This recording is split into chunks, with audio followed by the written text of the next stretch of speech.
বেলফাস্টে এই প্রথম বরফ পড়া শুরু হয়েছে গুঁড়ো গুঁড়ো। কাল সকালে দেখা যাবে কি জমে না জমে, তবে এখন প্রায় 1 ডিগ্রি বাইরে। দেখো রাতের বেলা বরফ বৃষ্টি পড়ছিল, আর এখন দেখো কত বরফ পড়ে আছে। সকালবেলা উঠে দিচ্ছি পাহাড় জুড়ে বরফ আর বরফ। ওপাশের পাহাড়গুলো সাদা ভর্তি একদম।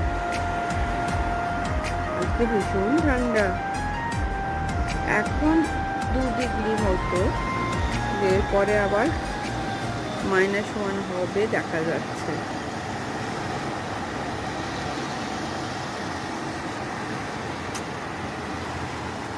শুধু বরফ আর